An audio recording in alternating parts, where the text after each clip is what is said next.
Hey, I'm training to be a championship cuber and documenting my journey. If you're new here, every single week I make a training plan for exactly how I'm going to practice cubing, log all of it in a spreadsheet, and then review all of it in a video like this and make a plan for how I'm going to practice the next week. My ultimate goal is to make the final round at a major championship, meaning Euros, Nats, or the World Championship, sometime between now and 2031. Today's video is going to go over my last 10 weeks of training and last week in particular, then recap the competition I went to this last week where I got some pretty awesome results. Then I'm going to yap about why cubers get stuck at certain levels. Why do people plateau in cubing? Why don't you improve, and how can you break through plateaus or ceilings? And then I'm going to plan out the next week or so along with my next 10 weeks of training in total. So my next competition is Temecula Valley Spring. I just went to Temecula Valley Winter yesterday, and I'm already registered for the next one that's coming up in about 3 months. I might do more competitions than this. They just haven't been announced yet. So what did I do last week? Last week, my training plan looked like this. Every day for 3x3, I started with about 15 minutes of slow solves. Then I would do my cross +1 with my eyes closed for about 15 minutes. Then I did a 2-look F2L drill for another about 15 minutes. Then I did PLL time attacks for about 15 minutes, which is where you do all the PLLs straight through in a row as fast as you can. I got a really nice 24-second time attack this week. And then I did at least 100 solves a day. Most days this week I ended up doing more like 200 of them. My big cubes training is in maintenance mode. I'm only doing about 15 minutes each for everything from 4x4 to 7x7, although a few days this week I went over because I was doing 4x4 and 6x6 at the competition I went to this last week. I'm always good to do more practice than is on my schedule, but the goal is to split my practice so that everything I do is attacking a particular skill that you have to be fast at 3x3, and then doing at least a few solves to put all those skills together. So what did it actually look like? Well, I practiced 3x3 for about 17 hours this last week, and the vast majority of it was solves. The reason for that is because I had a competition yesterday. So all my practice the week leading up to the competition was trying to get me in a state of mind to perform well at the competition. I did a little bit of turning practice and inspection practice and quite a bit of look-ahead practice, which, as you saw before, is my slow solves, and I'm also counting 2-look F2L in that drill. Some notable stuff I did this week. I got a 674 single, which felt really, really clean. It probably could have been a high 5 if I hadn't made such horrible mistakes recognizing that I had a PLL skip. My average of 100 this week, I got a good average of 100 at 10.08, and the worst one I got was like 10.3. So across the 850-ish solves I did this week, my time variance was pretty low, which I was very, very happy with, especially this almost sub 10 average of 100. I'm guessing that within a few weeks here, I'll be able to be comfortably sub 10. One big takeaway after this last week of practicing is that slow solves really are not useful for me. The theory behind slow solves is that it's supposed to help you implement new solutions into your solving, or it's supposed to help you learn how to look ahead and get more comfortable with new things that you've learned. My problem is that I'm just comfortable enough with my solutions that slow solves don't really help me look ahead better. I need to just do more normal solves to get better at look ahead. I also haven't learned anything especially new for my F2L solutions in the last few weeks. And from what Luke Greiser and other fast 3x3 solvers are telling me, my F2L solutions are really, really good. So I don't need to learn new things and put them into my solves right now, nor do slow solves really help me implement any new things. So at my current stage of 3x3 learning, slow solves, something that almost everybody is told this is the best way to practice, I don't think are the optimal thing for me to use my time on. I'll come back to what I'm doing instead a little bit later. My big cube practice this week was about 5 hours in total, and most of it went toward 4x4 and 6x6 because that's what I competed in. I got a 147 6x6 single, which was my PB at the time, although I smashed that at the competition, and I didn't really get anything else super notable this last week because most of my time went to 3x3. My philosophy is that I should be focused on one thing at a time, and so my one focus right now is 3x3, and I'm doing just enough big cubes to kind of maintain my skill. One thing I've noticed on my 4x4 solves is that I have a really odd bad habit with the way I transition from my last yaw edge into edge pairing.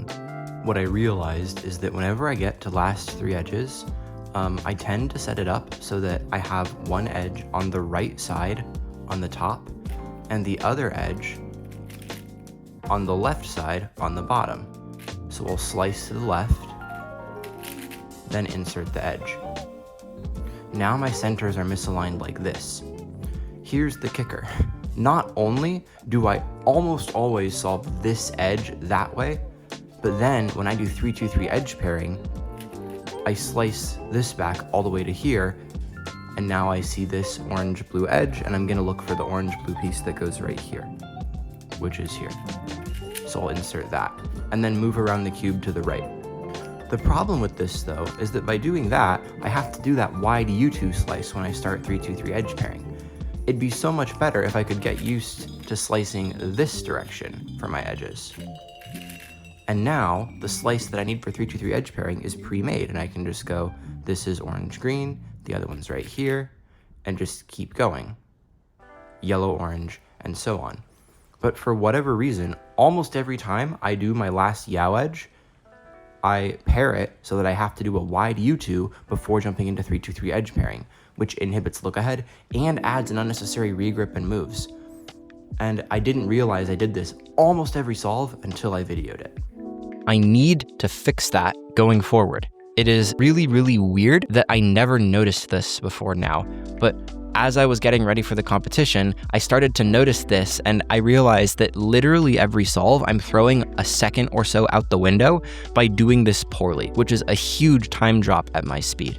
Today marks 10 weeks since I started doing this intentional training plan with cubing, and there has been so much I've learned over that 10 weeks, but overall, it's been awesome. It's been really cool to see how many people have been enjoying the videos I've been putting out, how many people have messaged me and told me your videos have been really encouraging, they've motivated me to train harder.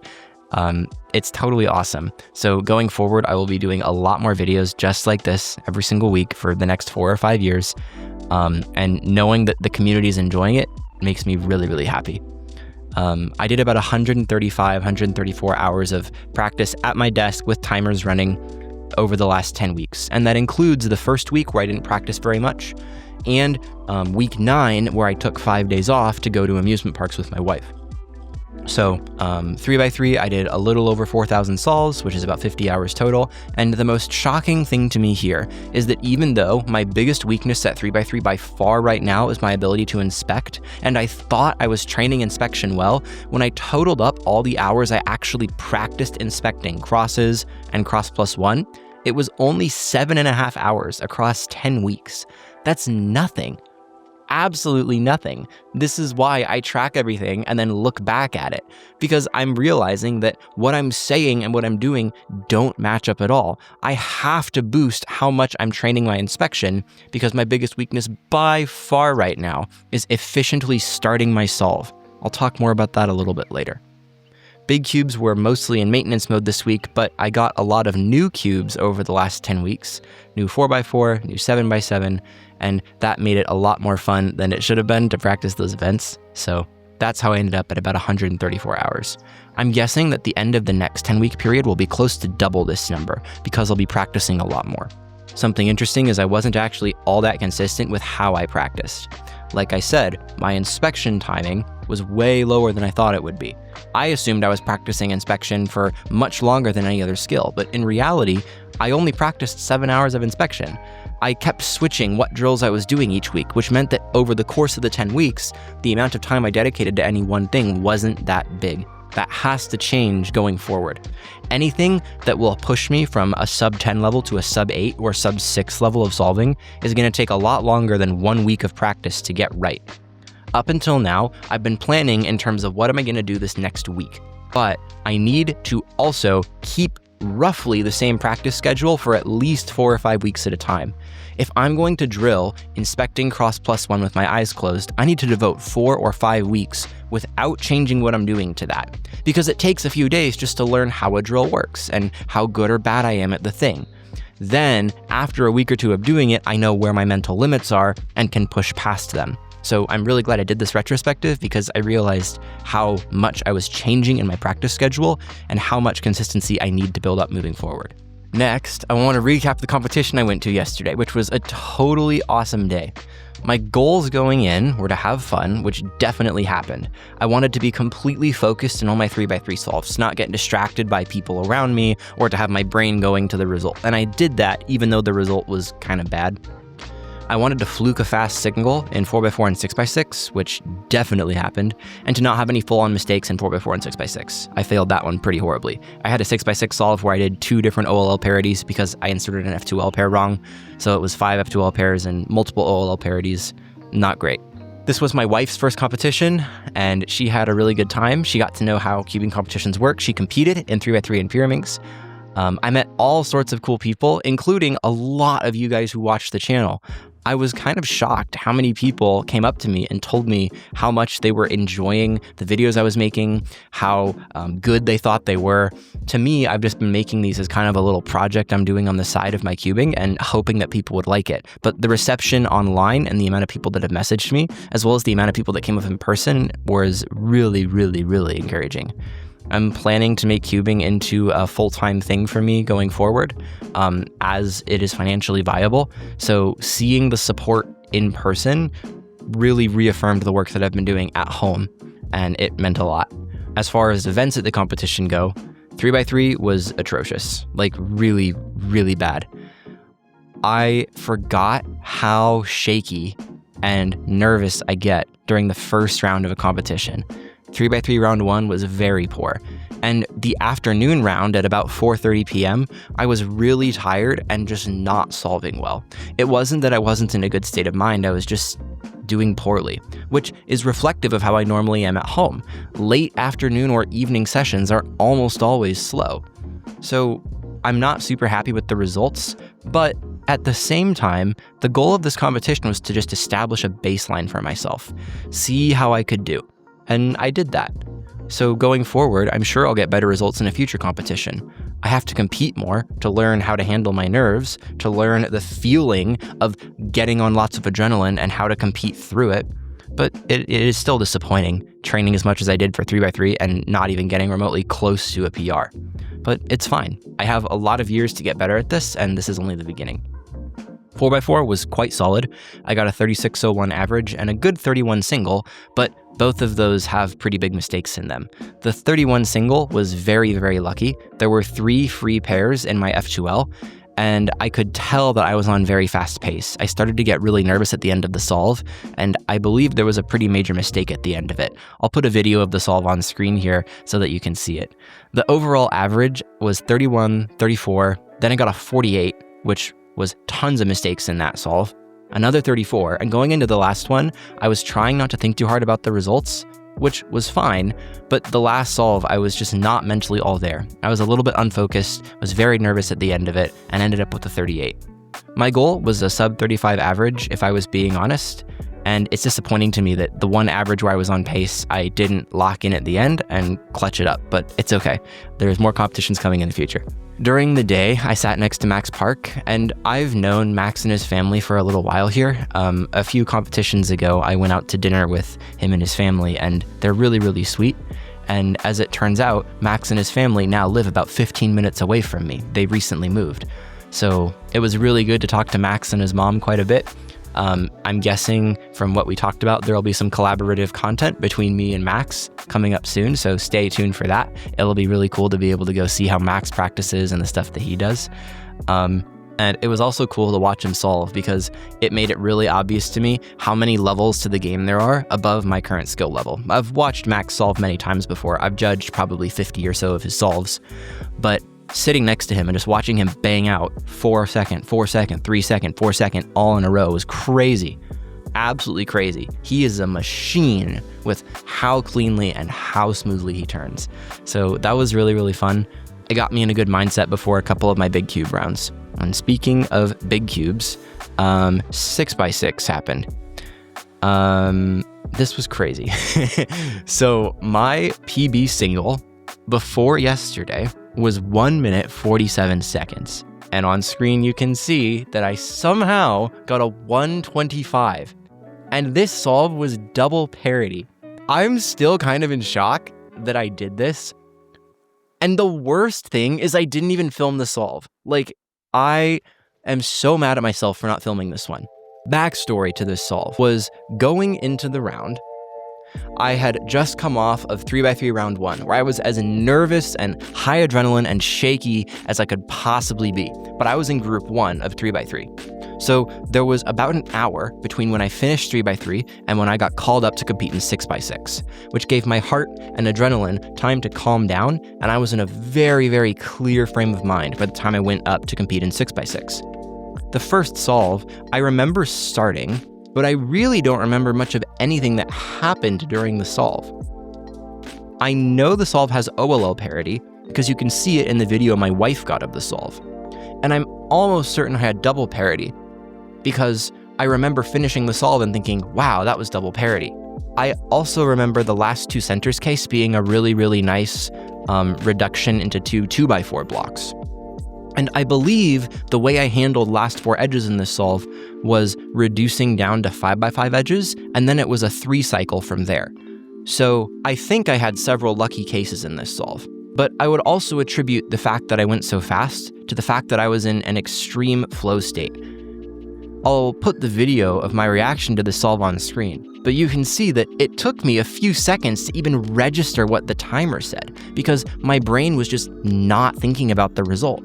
I was just totally in the zone for solving.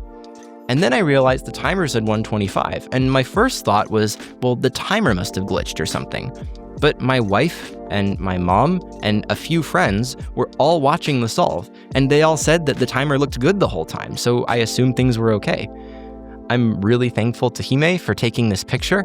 I love this picture. It's really funny to me.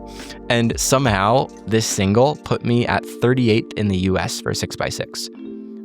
My other 2 solves in the mean were both 206s, and one of them, like I said, I did 2 OLL parodies and didn't have to, and 5 F2L pairs, so this average could have very easily been a 140 something mean, but it is what it is. After a single like that, everything that goes beyond it is kind of a blur.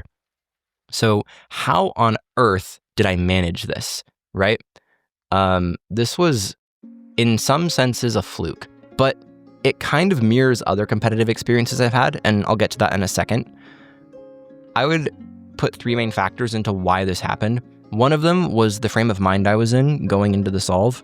I went from the highest heart rate and adrenaline possible to extreme calm, which meant I had a lot of the heightened awareness and senses that adrenaline brings you without the shakiness and out of control feeling that it brings you. So my brain really was in about perfect condition going into the solve. I've never had a 6x6 single that I thought was actually good. All my PBs up to now felt very mediocre. There were a lot of obvious mistakes. My turning wasn't super good. So that's why going in, I said I wanted to fluke a single because I felt like if the conditions were right, I could get a really good result, and clearly that happened. The biggest reason though is somehow, some way, I managed to enter flow state where I was hardly thinking about anything. I really can't even remember what the solve was like. It just kind of happened. Max Park likes to say, don't think, just solve. And until this solve, I have thought that is horrible advice. And I am now completely on the don't think, just solve train. Because the best solves of my life have happened when I am not even remotely thinking about the solve. My 6-second 3x3 PB that I got this week is another one where I'm in such flow state that it takes me a second to even register that I just got a 6. And then I'm going, wait, is that real? It didn't even feel all that fast. It's because my brain is not thinking about what I'm doing or what the result is. The solve is just happening. I have to do so much work in learning how to solve well, so much work in learning the techniques involved and drilling them into my subconscious brain that when I get up to compete, the solve just flows. That's, I think, the biggest contributing factor to this solve being good. There are other competitive experiences in my life, though, where similar things have happened. One in particular is in high school, I competed in speech and debate. And for my first year of competing, I didn't do especially well, but I didn't do poorly. Until about 2/3 of the way through the season, when I randomly won an impromptu speaking competition at one of the tournaments I went to, against most of the best people in the nation at the time. And that random fluke result was not terribly surprising to some of the other good competitors in that round because they'd seen me speak and they could tell that I had potential to get fast. I just hadn't worked on it yet. To me, it was a total shock.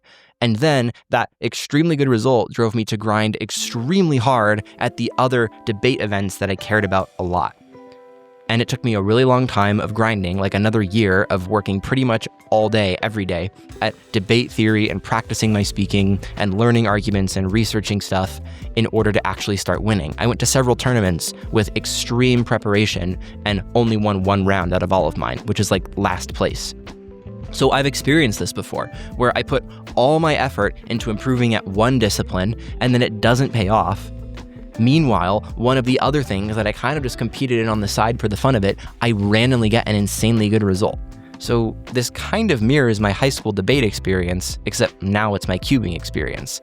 I'm guessing that my 3x3 is going to take a really, really long time to actually show results, but that's okay with me. These first 10 weeks were just the testing phase. This was just me starting to see, do I want to do this long term? Can I solve for 3, 4, 5 hours a day at home and enjoy it? Do I think I have what it takes to compete at the highest level?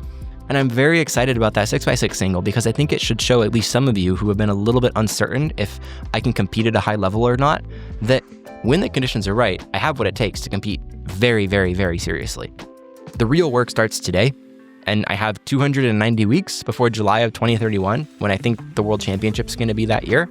So I have a long time of working very, very hard to improve my skill and be able to get more competitive results. But I am excited for the journey that's ahead of me and stoked that I have a result that shows a fraction of what I'm capable of.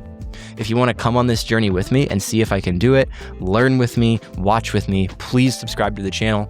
And if you could do me a huge favor, even if you think you're already subscribed, just go down, double check if you've hit the button, and drop a like. I've had several people message me and go, dude, I've watched like all your videos and somehow didn't even realize I wasn't subscribed. So just do me a favor and double check. Now we're going to talk about breaking plateaus because this is top of my mind with 3x3. My 3x3 PR has been a 10-second-ish solve for a very long time.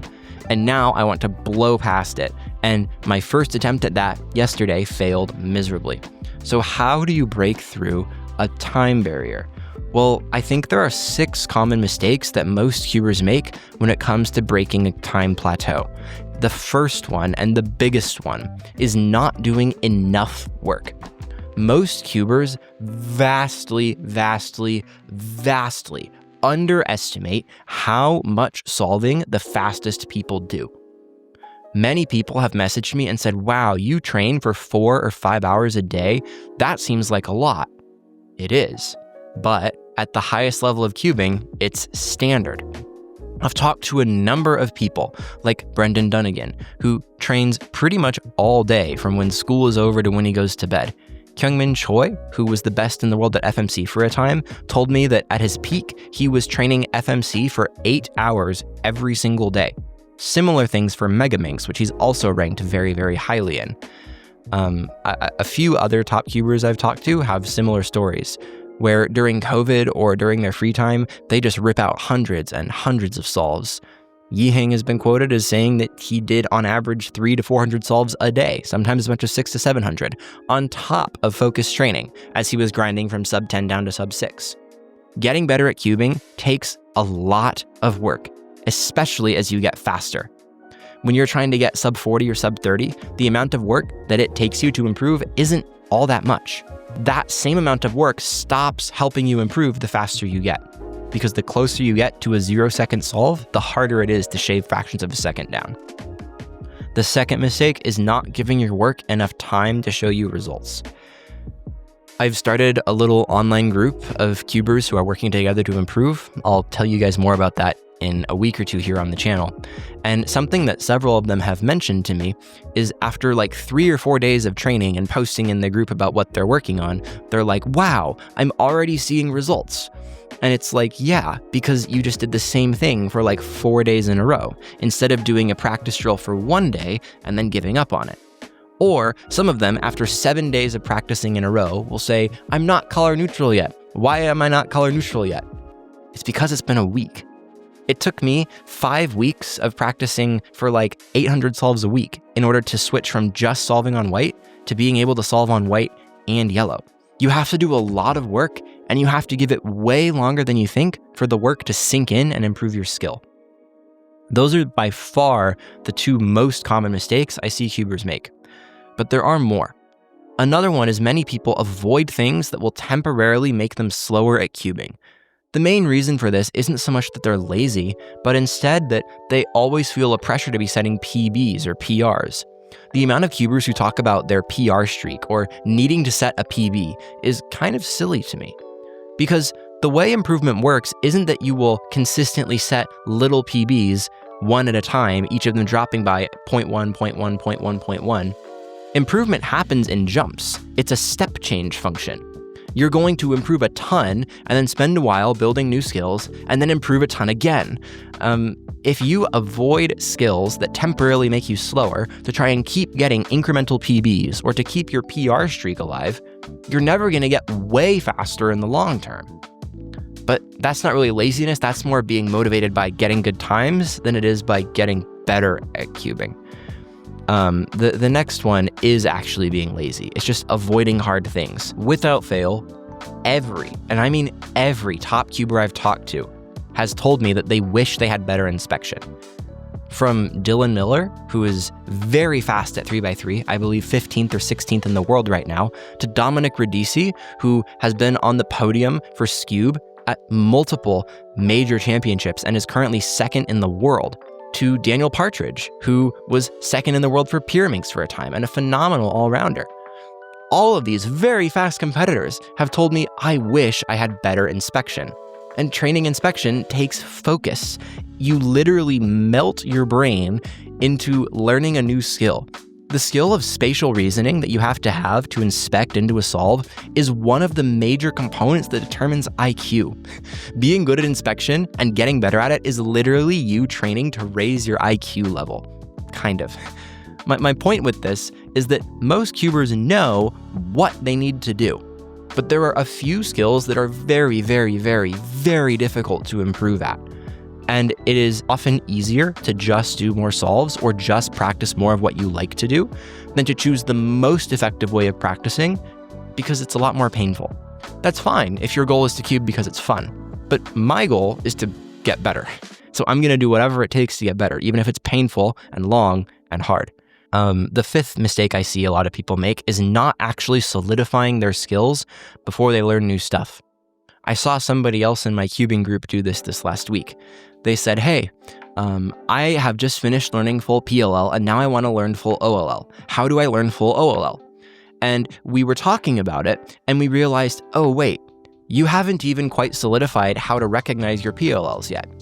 You don't know how to plan for your AUF, which is the last turn after your PLL is over yet. First, you need to completely learn, then move on. You can't build on a foundation that has holes in it.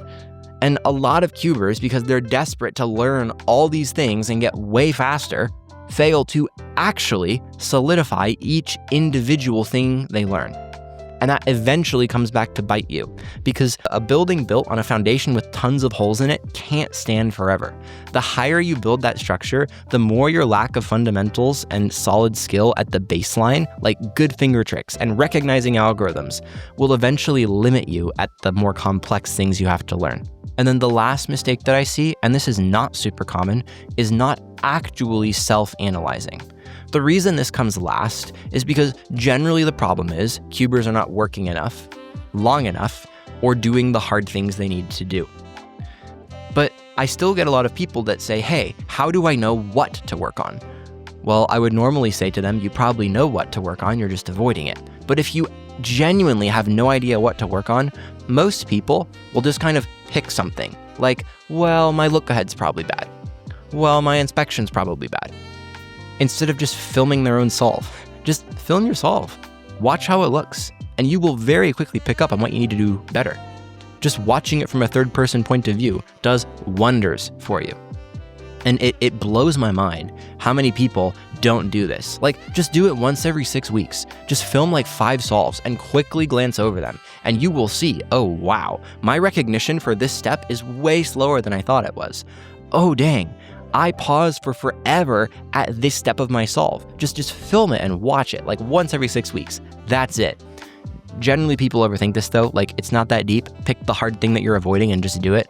But if you're not filming yourself, you really should, because sometimes it can reveal things that are magic little silver bullets. So for me, how am I going to break through my plateau? Well, that's what my plan is for the next 10-week stage of training. So I said this at the beginning, but I've been training for about 10 weeks, and I'm going into my next 10-week training block. This next 10 weeks is going to be largely focused on 3x3. And my goal is to improve what I'm going to call my peak flow state. In other words, to stop thinking so hard. The 6x6 incredible solve that I got this last week came because I was in complete flow state. I wasn't even thinking about the solve. All the factors lined up perfectly. 3x3, I think really, really hard. My entire brain activates during a 3x3 solve. I don't think that's actually a good thing. The fastest solvers like Max Park or Matti Hiroto Inaba talk about how they aren't really thinking that hard while they solve. They're just doing it. So the particular skills within this goal, I think, are inspection and my TPS, which is turns per second, how fast I turn. The reason inspection is important is because inspection is what unlocks flow state. Right now, it's super hard for me to inspect cross +1. I can do it, but it takes all the effort I have in my brain, and it takes me the entire amount of WCA inspection time, often twice that long. That's kind of like if I go to the gym, I'm able to bench 225, but only once, and it's an extreme struggle and my form is a little bit shaky. What I need to be able to do is do every time in inspection, like just plan cross +1 instinctively, like that. I shouldn't even have to think about it. Just pick up the cube and, there it is. I see my cross and my first pair, and just go into it. Kind of like the difference between benching 225 once in the gym and benching it 50 times in a row, like what a professional football player would be able to do. I need to take my inspection skill from really, really hard and mentally intensive to instinctive. Inspection needs to both be good enough that I can look ahead, which it barely is right now, but also so good that I can be instinctively in flow state as I do 3x3, and I am not there yet. That means that I'm not going to be starting on full ZB, which I plan to learn full ZB if you didn't know that already. But I'm not going to start on that until my inspection is completely instinctive, like an NFL player slamming out bench press reps over and over and over again. The other thing than inspection that I need to work on is my turning speed. Pure flow state requires that you turn fast. Like my turning speed is very slow right now. Just about everybody who watches me solve comments on how I'm getting fast times, but with slow turning. And I've been doing PLL time attacks to improve my turning speed, but that's not super usable turning speed. So the way I'm going to work on my TPS is with down solves. Down solves are where you take a scramble and you do it over and over and over again, trying to perform the solution as fast as possible. Specifically, I'm going to do down solves based on reconstructions of Yiheng solves and Matti solves, because those two guys are two of the best pure CFOP solvers in the business. If I do that, that accomplishes a whole bunch of things all at once. I'm going to learn new solutions because I'm reconstructing their solves. I'm going to get faster at TPS because I'm doing the same solution over and over again, which improves turn speed. And it's kind of like a flow state simulator. If I'm in peak mental condition, knowing exactly what's coming, what will solves feel like? So I'm a huge fan of this drill because it hits multiple skills at the same time and is working me toward my end goal. I will talk more about this as I do it. I've only done a few of them so far, but I'm a huge fan so far. I think I'm going to get a smart cube because I want to be able to have like an average of 50 once every 4 to 6 weeks that I can easily have reconstructions of. Right now, when I analyze my solves, I don't reconstruct all of them, which means I'm probably missing a lot of really, really good solutions that I'm not doing. And then for every solve for this next 10 weeks, I'm not going to time inspection. I just have to plan cross +1 every single time. That is the most important thing to learn right now because it is the biggest thing hindering me from getting into flow state. So every solve, I just have to plan all the way there, no matter what. I wrote 75 hours of inspection training here, which is a lot. The last 10 weeks, I did 80 hours of 3x3 training total across all my solves and all my practice training.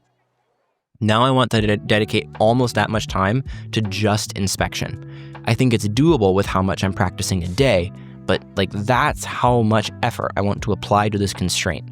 I really think that this is the biggest thing limiting my solves, so I'm just going to throw every ounce of effort I have at it. And at the end of this 10 weeks, I should be good to go, at least for the next stage of my solving journey. My rough goal is to global around mid 8 seconds by the end of this whole thing. And I love big cubes, but 3x3 has to be my focus right now.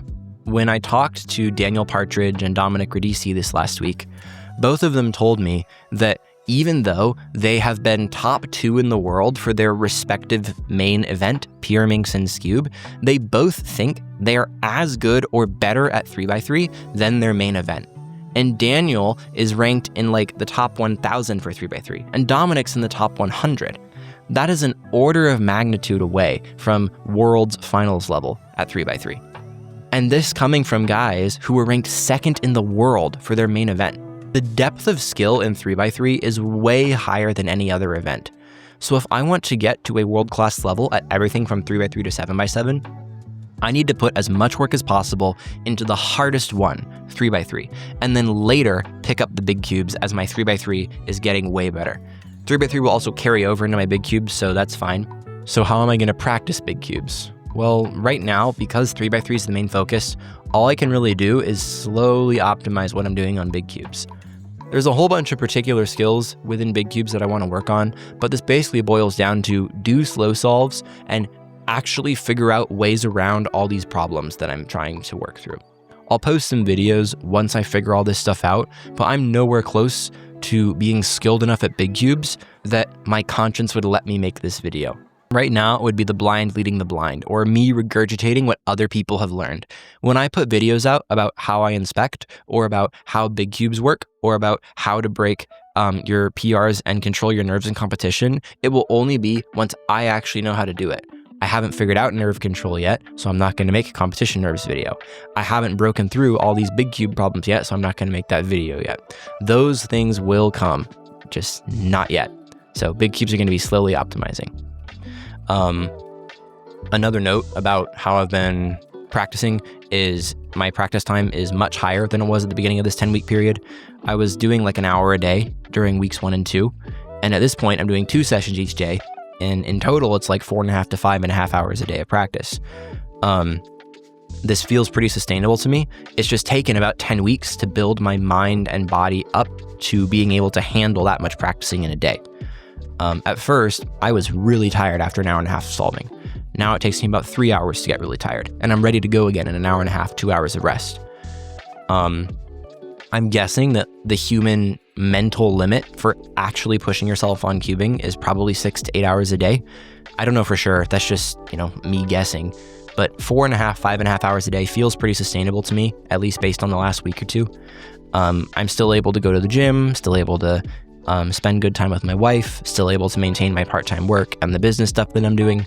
So that seems like a pretty good level to continue at least for now. So this is the range of time that I'm looking at going forward.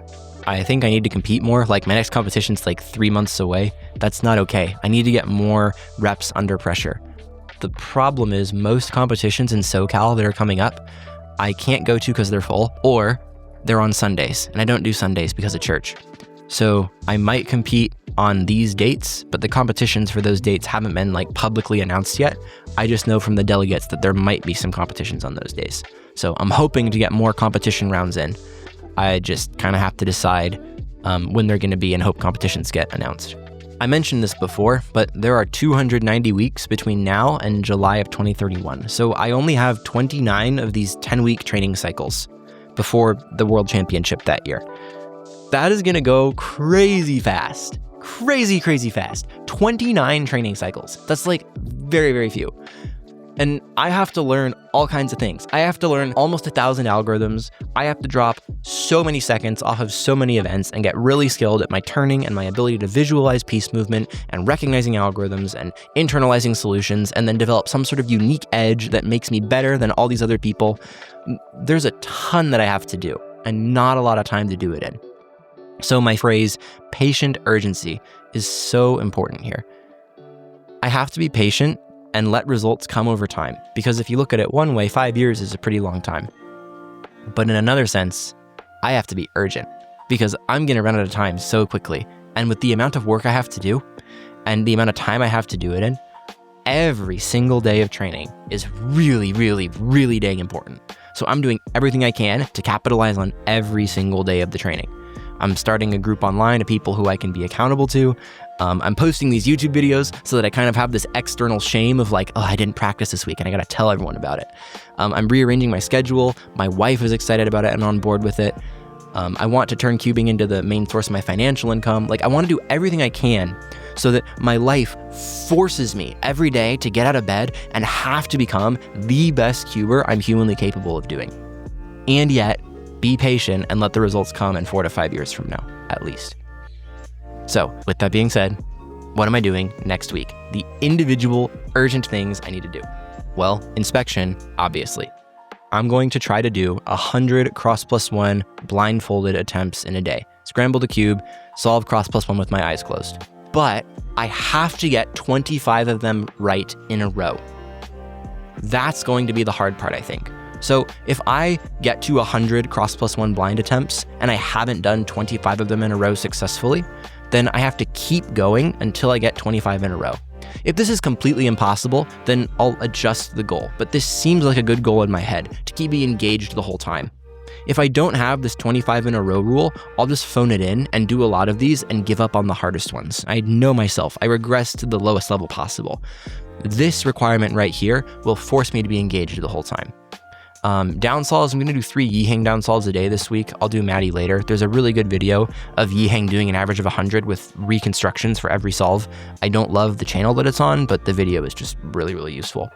I'm going to try to do an average of 100 each day, probably a little more than that, but untimed inspection, and always, always, always, no matter how hard it is, plan my cross and first pair. Inspection, inspection, inspection, inspection, inspection. So important. And then big cubes, 15 minutes of slow solves for each of them each day. Just work through the problems, figure out center solutions for 6x6 and 7x7, figure out edge inserts on 4x4 and 5x5, all that stuff. And I didn't put it on here, but I'm still doing PLL time attacks every day because they're really fun and they help keep my fingers warm and fast. If you like this video, you should check out this other one that I made about how to set goals and have a winning mindset in cubing.